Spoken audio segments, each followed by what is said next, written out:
히브리서 11장 9절입니다. 11장 8절입니다. 신약 히브리서 11장 8절 찾으셨으면 저와 여러분들이 함께 한 목소리로 봉독합니다. 같이 읽습니다. 믿음으로 아브라함은 부르심을 받았을 때 순종하여 장래의 유업으로 받을 땅에 나아갈새 갈 바를 알지 못하고 나아갔으며. 아멘. 오늘은 우리가 읽은 본문 말씀을 가지고 부르심이라는 제목으로 함께 말씀을 나누고 은혜 받는 시간을 가질 수 있기를 원합니다. 먼저 한 가지 예를 소개하고 말씀을 나누고자 합니다. 허드슨 테일러라는 중국의 선교사 한 분이 계십니다. 그분이 중국 선교를 하던 중에 청년 한 명이 선교사님에게 이런 질문을 합니다. 목사님, 제가 세례를 받고 신자가 되고 싶습니다. 그런데 신자가 되기 위해서 성경을 얼마나 읽어야 합니까? 아니면 신자가 되기 위해서는 신앙의 연주가 얼마나 깊어야 합니까? 아니면 내가 신자가 되기 위해서 지금 할 일이 있습니까? 라고 물었습니다. 그때 이 허드슨 테일러 선교사님이 이렇게 다시 질문합니다. 청년이여, 촛불이 언제부터 빛을 발하나요?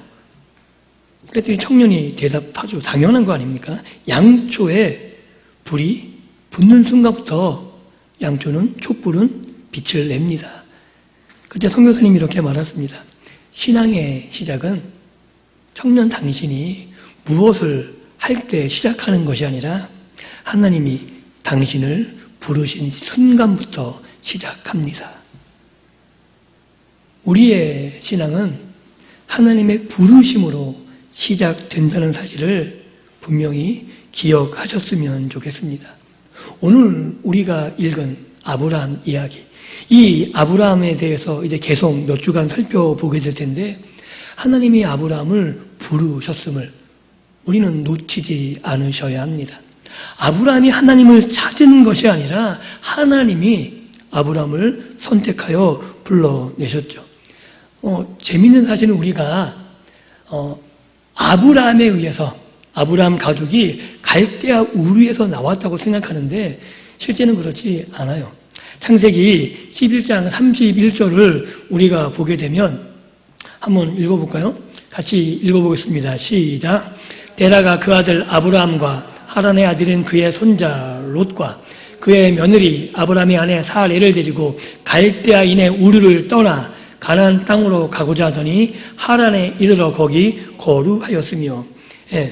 자, 갈대아 우르에서 아브라함의 가족을 데리고 나온 사람들이 누구라고요? 데라라고요.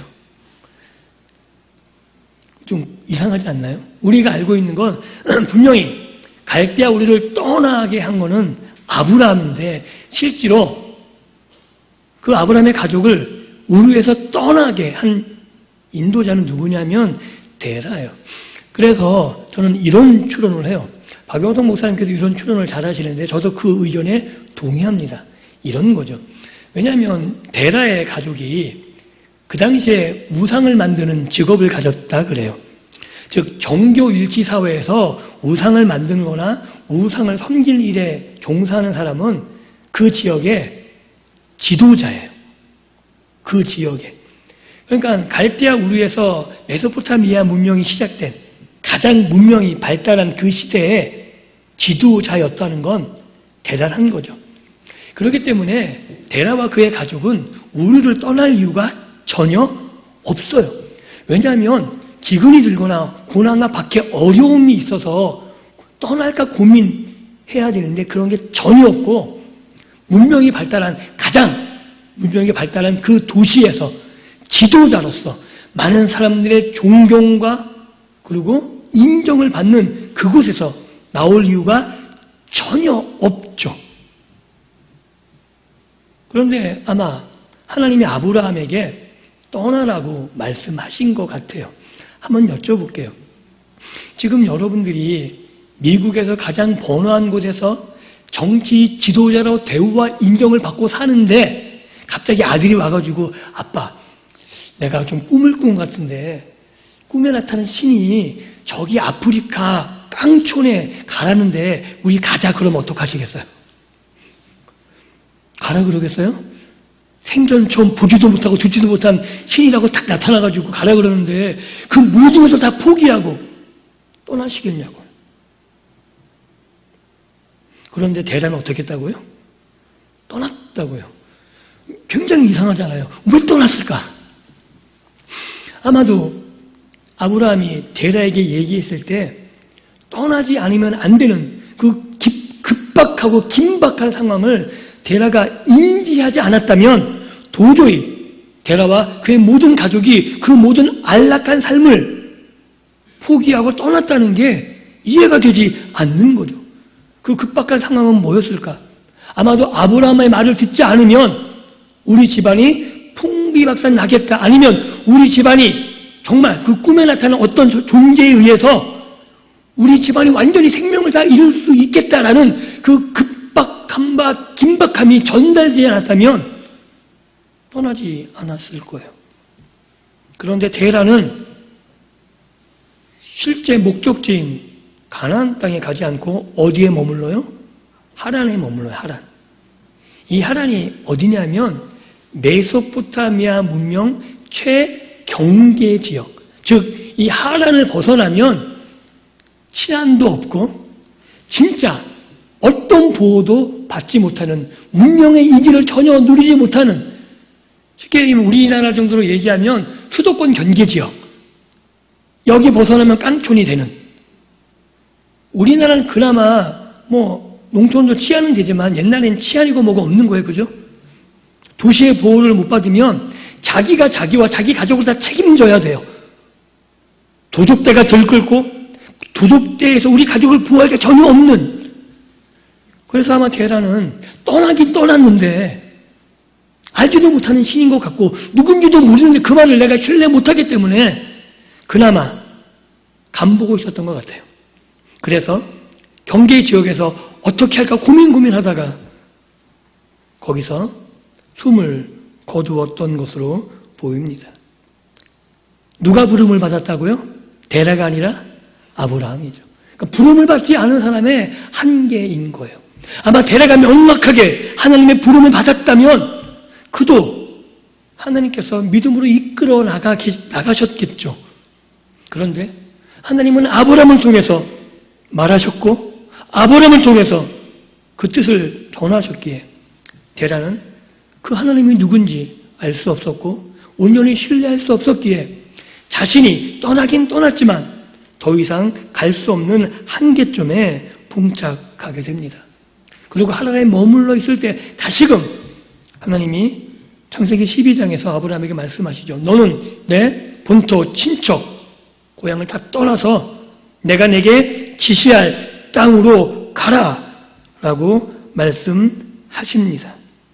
그리고 그렇게 아브라함을 부르신 이유는 복을 주시기 위함인 거죠.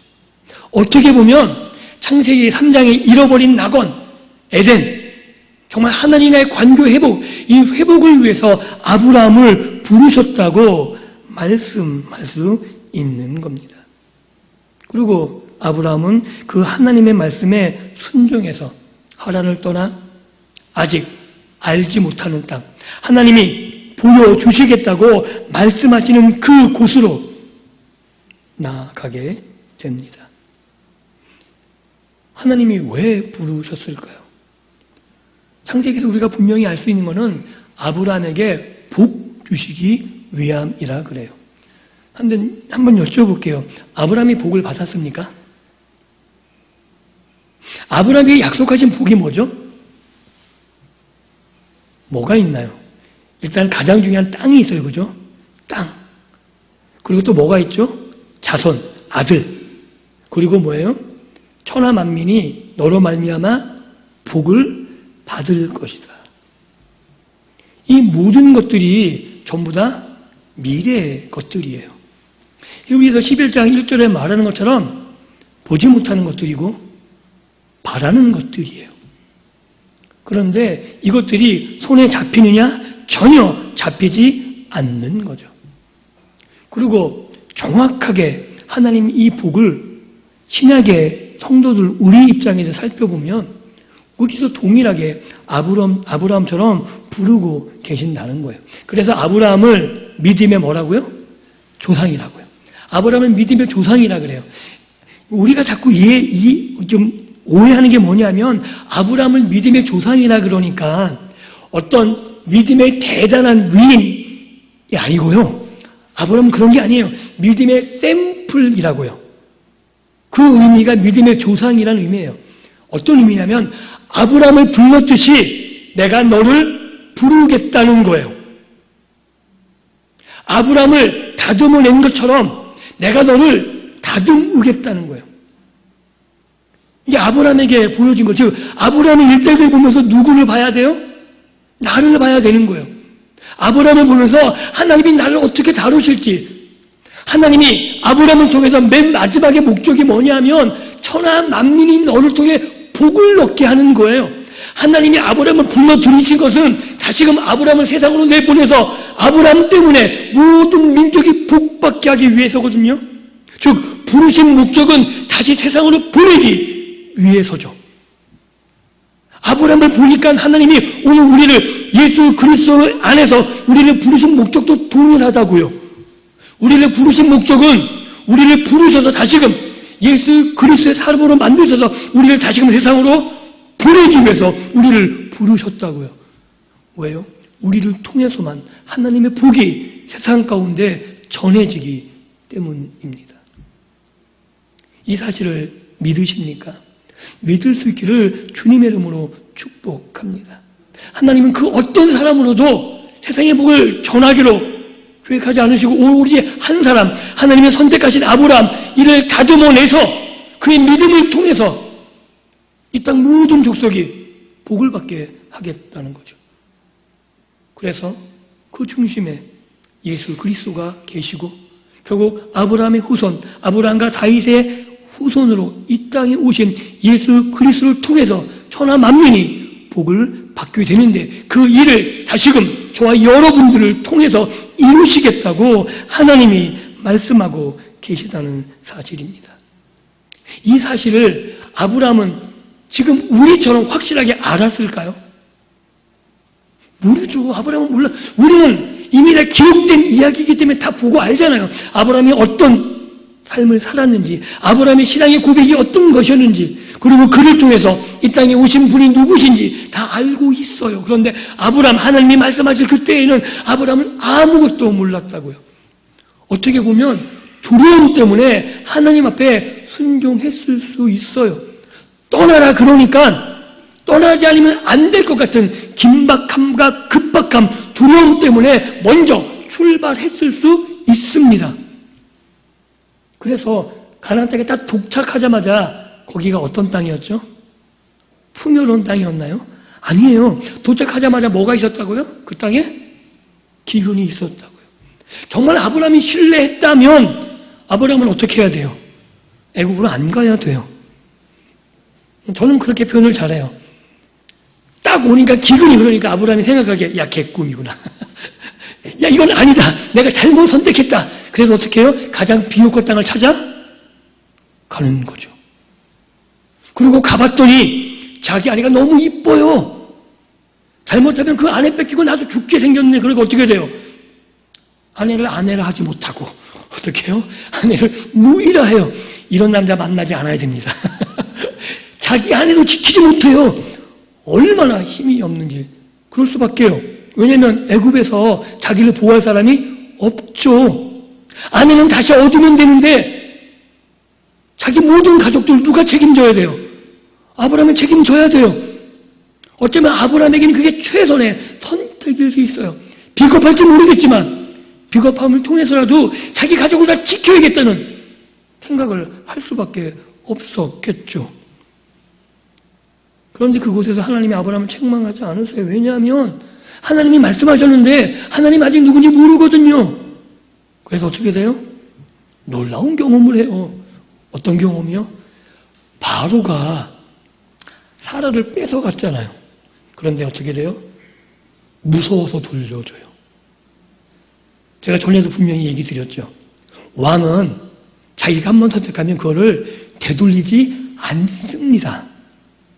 되돌려 그러면 그 일을 추진한 사람을 죽여버리면 죽여버렸지 자기의 잘못을 인정하지 않아요. 왜요? 자기의 잘못을 인정하면 어떻게 되는데?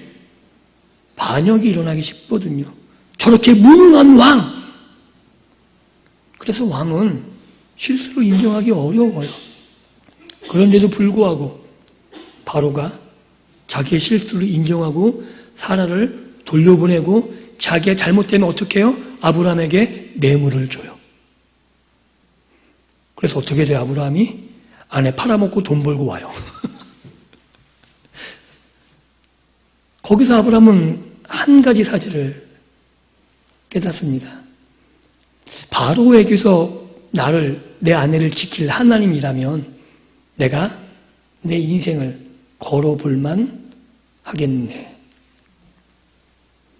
하나님이 그 사건을 통해서 아브라함에게 하나님이 어떤 분인지 분명히 보여주고 계신 거죠.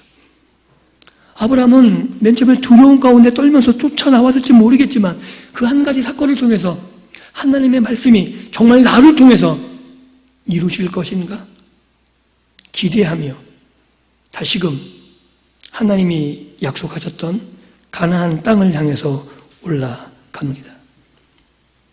그런데 성경은 그렇게 하나님께서 아브라함에게 말씀하신 것들이 온전한 순종으로 드러나지 않았음에도 불구하고 오늘 히브리서 11장 8절은 어떻게 소개하고 있어요?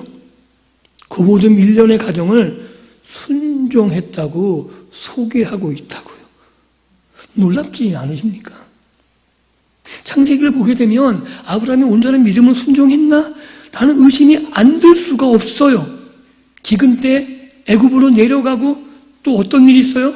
아들을 기다리지 못하고 하나님의 약속을 못 믿다가 종을 자기 후계자 삼으려고 하가를 취해서 이스마엘 낳기도 하고 하나님을 온전히 신뢰하지 못하는 모습들을 많이 보여요. 그럼에도 불구하고 성경을 아브라함이 믿음 없다라고 기록한 적이 없습니다. 성경은 이 모든 일련의 과정 가운데 그 모든 아브라함의 행위를 어떻게 소개해주고 있냐면 믿음이었다라고 순종했다라고 기록하고 있는 거죠. 정확하게 말하면 하나님의 순종으로 아브라함을 이끌어내시거든요. 내가 어떤 능력이 있는지, 내가 너를 얼마나 사랑하고 붙잡고 있는지, 내가 붙잡은 것을 끝까지 놓지 않고 아브라함이 신실한 게 아니라 하나님이 신실해서 그 약속을 하나님이 지키고 계시기 때문에 아브라함이 그 언약을 받아 누리게 되는 일을 창세기를 통해 보여지는데 그 모든 과정을 하나님은 뭐라고 소개하고 있냐면 믿음으로 아브라함이 순종했다라고 기록하고 있는 겁니다. 이것이 오늘 하나님이 우리를 다루는 방식이라는 거예요. 하나님이 아브라함을 다루는 그 방식 그대로 아브라함의 믿음의 샘플로서 보여진 그대로 하나님이 오늘 저와 여러분들을 부르실 것이고 하나님이 신실하시기 때문에 그 아들을 주신 그 사랑과 그 능력으로 우리를 지키고 보호하시고 우리를 빼앗기지 않게 하시겠다는 그 집념과 열심이 오늘 저와 여러분들을 이 자리에 있게 하시는 거죠. 그래서 저와 여러분들이 여기 나왔잖아요. 그런데 우리가 나온 이것을 하나님은 어떻게 인정하시냐면 우리가 믿음이 있다라고 우리가 하나님 말씀 앞에 순종했다라고 기록하고 그렇게 보신다고요. 이게 하나님의 은혜입니다. 즉 하나님의 부르심이란 건 단지 아브라함을 불러냈다라는 게 아니에요. 하나님의 부르심은 우리의 부름과 우리가 말하는 것과 달리 실행되는 능력을 가지고 있다고요. 창세기 1장에 분명히 말씀드렸습니다. 하나님이 말씀하시면 어떻게 된다고요? 그대로 됐다고요. 하나님의 말씀 능력이 있어서 그 실행 능력, 그 이루심, 완성을 포함하고 있다고요. 즉 하나님이 아브라함을 부르셨을 때에는 하나님은 어디까지 보고 계시냐면 아브라함의 완성까지 보면서 부르고 계십니다. 그 부르심이 오늘 저와 여러분들을 예수 그리스도 안에서 부르신 부르심임을 믿을 수 있기를 주님의 이름으로 축복합니다. 그래서 아브라함을 그렇게 부르셔서 만들어 가셨듯이 저와 여러분들을 복을 받을 만한 그릇으로, 우리 때문에 온 천하 만민이 다 복을 얻어야 되는데 우리가 아둥대고 바둥대고 떼쓰고 앙탈 부리면 하나님이 뭘 하시겠어요? 그런데 하나님이 아브라함을 다도 내시거든요. 자기의 생각과 자기의 뜻이 아니라 하나님이 말씀하시면 그 말씀이 옳다고, 하나님이 말씀하신 그대로 될 거라고 믿는 믿음으로 온전히 성장시켜 나가시죠. 그래서 그 마지막 결과가, 아브라함의 믿음의 완성이 어디에서 이루어져요? 아들 이삭을 바치는 데서. 조금도 주저함 없이 내가 이 아들을 죽여도 하나님이 능히 살리실, 왜냐하면 이 아들이 없으면 하나님의 약속이 온전히 이루어지지 않기 때문에, 하나님이 나를 통해서 완성하실 그 약속, 아들을 통해서 완성하실 그 약속, 그것이 이루어져서 온 천하 만민이 복을 누려야 되는 그 하나님의 완성을 위해서 이루실 그 약속을 보며 아브라함은 전혀 의심하지 않습니다. 그래서 아브라함은 하나님이 보고 계신, 하나님이 아브라함을 완성을 보고 계셨듯이 아브라함은 이삭을 바치는 그 믿음을 통해서 하나님이 나를 보고 나를 완성시키실 그 하나님의 능력을 본 것이죠. 하나님 우리에게 오늘 그렇게 아브라함과 동일하게 우리를 완성시키실 그 하나님을 볼 수 있도록 말씀하고 계시고 우리를 믿음의 자리에 초대하고 계십니다. 그리고 우리가 그 하나님의 말씀 앞에 순종해서 예배 자리에 나오고 하나님의 말씀에 순종하는 삶을 살아갈 때, 그것이 하나님의 은혜이고 성령이 우리를 이끄시는 인도함이지만 하나님은 그 모든 과정들을 우리의 순종으로 인정해 주십니다. 그게 오늘 히브리서 11장 8절에 나오는 거예요. 믿음으로 아브라함은 부르심을 받을 때 순종하여 장래의 유업으로 받을 땅에 나아갈새. 장래에 받을 거예요. 받지 않았어요. 그런데 아브라함은 그걸 어떻게 했다고요? 이미 받은 것처럼 확신하고 나아갔다고요. 누구를 신뢰하기 때문에? 하나님을 신뢰하기 때문에. 이게 아브라함의 믿음인 거죠. 즉 주시는 분을 신뢰하지 못하면 발걸음을 띄워내올 수 없잖아요. 즉 아브라함은 손에 잡히는 것, 내가 아는 경험, 내가 아는 지식을 동원해서 결단한 게 아니라 하나님 한 분을 신뢰했기 때문에 그 하나님의 말씀에 의지해서 하나님이 보여주시는 땅, 아직 알지 못하지만 그 땅으로 나아간 거죠. 하나님 아브라함에게 말씀하실 때는 땅을 본 적도 전혀 없고 그 땅이 좋고 나쁨을 판단할 수 없습니다. 그리고 그 땅을 실제로 봤을 때 아브라함이 보기에는 좋지 않은 땅이었을 수 있어요.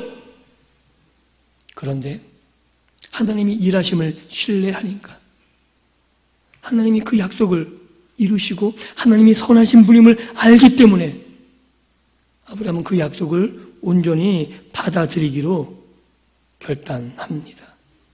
그리고 그렇게 허락하신 그 땅을 성경은 약속의 땅이라 그러죠. 이 약속의 땅은 정말 몇 안 되는, 그 지역에 몇 안 되는 비옥한 땅을 끼고 있어요. 쉽게 얘기해서 그 땅 전체가 가나안 땅을 포함해서 중동 지역 전체가 우리 교회 예배당이라면 비옥한 초생자는 저 방송실만한 조지역 정도뿐이 안 돼요. 얼마나 풀tek이 작은 얘기겠죠. 그런데 거기서 나는 모든 곡식으로 이 지역 전체가 다 먹고 살고도 남아요. 그러니 그 땅을 차지하기 위해서 얼마나 전쟁이 심하겠습니까?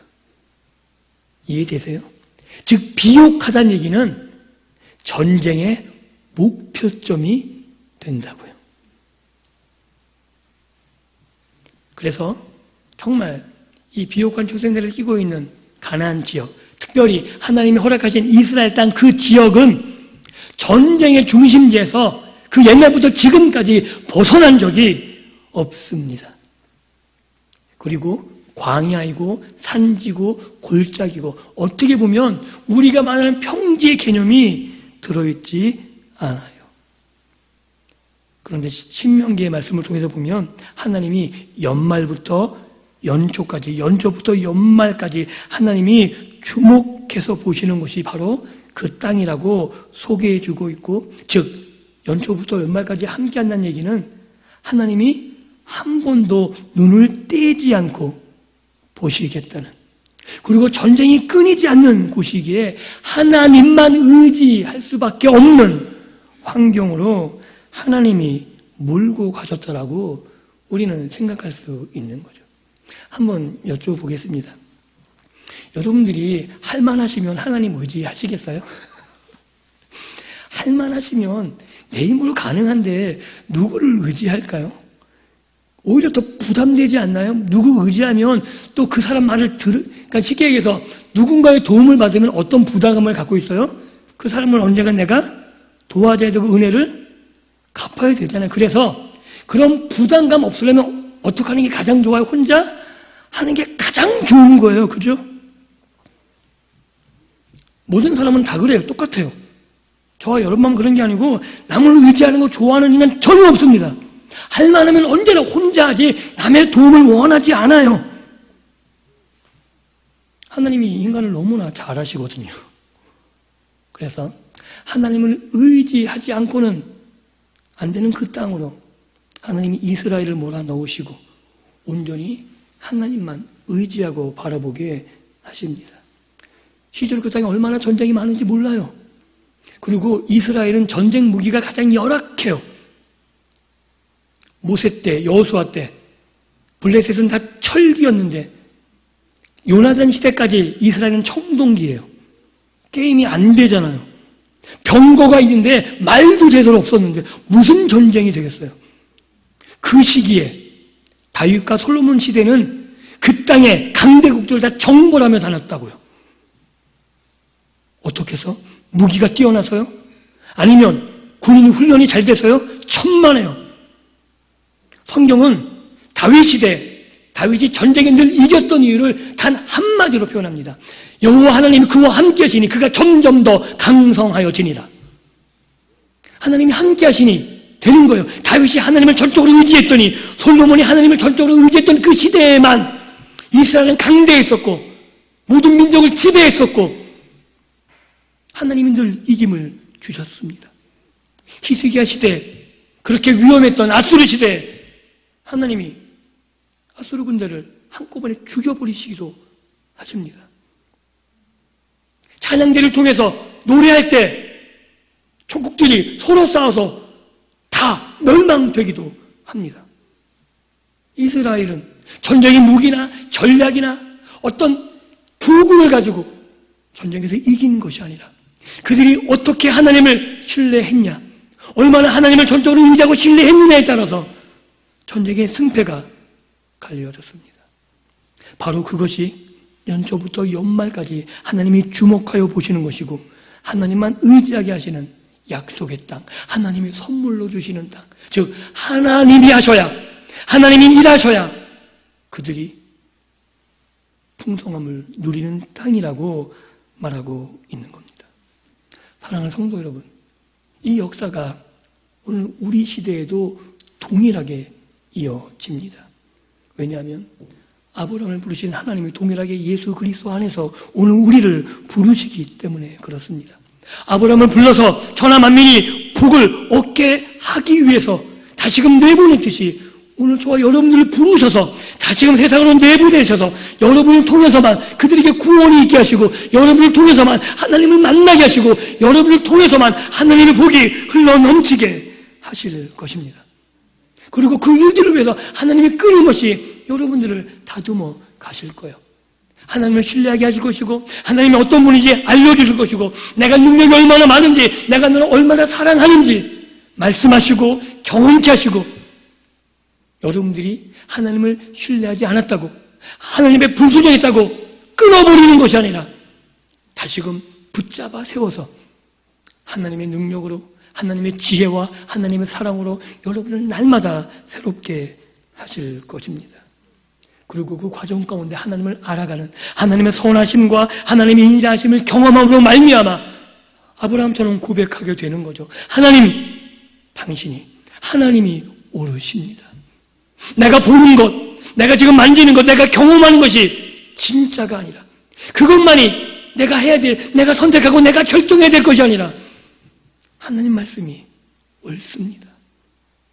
지금 내가 알지는 못하겠지만, 지금 내가 하나님이 말씀하시는 그 결정을 내가 이해하지 못하겠지만, 그 결정이 나를 위한 것이고 가장 좋은 것이고 가장 선한 것임을 내가 믿기에 내 경험에 반해서, 내가 아는 지식에 반해서 하나님의 말씀대로 내가 선택하겠습니다 라고 고백하며 믿음으로 나아갈 수 있는 겁니다.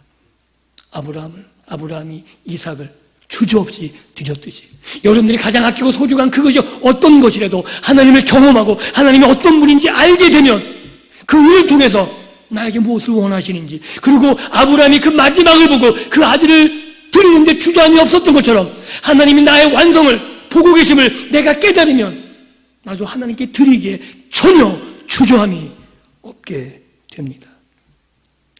이것이 하나님이 우리를 부르신 부름이라고 성경은 말하고 있는 겁니다.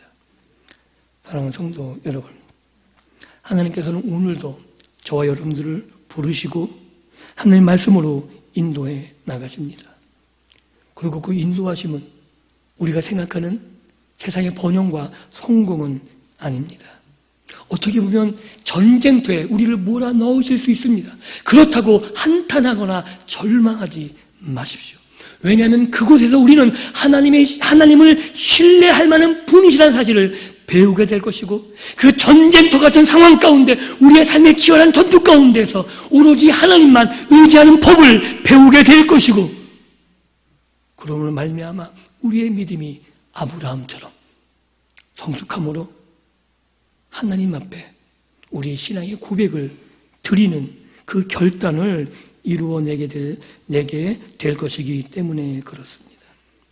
그래서 우리의 발걸음이 믿음으로 신뢰로 옮겨지는 겁니다. 우리를 부르시고 우리를 완성시켜 나가실 하나님, 그 하나님을 아브라함이 보았듯이 우리도 아브라함처럼 믿음의 눈으로 나를 완성시키실 하나님을 볼 수 있기를 주님의 이름으로 축복합니다. 우리에게 기다리는 건 그래서 영광이에요. 제가 이 단어를 설명하고 싶은데 설명이 안 돼요. 하나님의 영광이라는 단어는 정말 어렵습니다.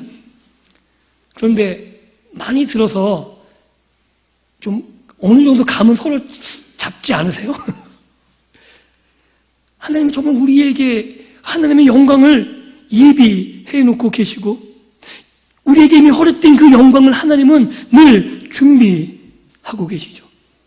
그리고 그 영광을 이루기 위해서 그 아들을 보내셨고, 그 아들과 함께 우리가 이 땅을 걸어가게 하는 것입니다. 오늘 우리가 이 예배를 마치면 다시금 가정으로, 우리의 삶의 현장으로 들어갑니다.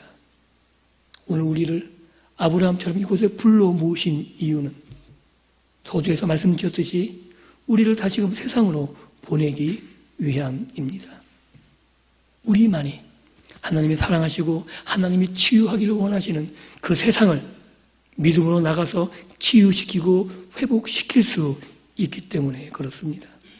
그 사실을 기억하시고 내가 있는 그곳에서 하나님의 나라가 세워지고, 내가 있는 그곳에서 하나님의 이름이 높아지고, 내가 있는 그곳에서 하나님의 역사가 이루어지며, 그 일들을 통해서 많은 사람들이 함께 하나님 앞에 서게 되어지는, 정말 예수를 구주로 고백하고 생명을 얻으며 하나님이 일하심을 모두가 고백하는 그 놀라운 믿음의 역사들을 경험하며 살아갈기를 주님의 이름으로 다시 한번 축복합니다. 기도합니다. 하나님, 감사합니다. 우리를 부르신 그 부르심, 그 하나님의 부르심은 능력이 있으셔서 우리를 완성때까지 포기하지 않으시고 우리를 붙잡아 인도하시는 그 하나님의 사랑을 믿습니다. 하나님, 날마다 부족해서 어리석어서 하나님 앞에 벗어나기를 원하고 내 마음대로 살기를 고집하지만 하나님이 우리를 놓지 않으시고 우리를 붙잡으셔서 우리를 아름답게 완성시키실 그 놀라운 역사를 믿습니다. 하나님, 아브라함같이 우리를 믿음으로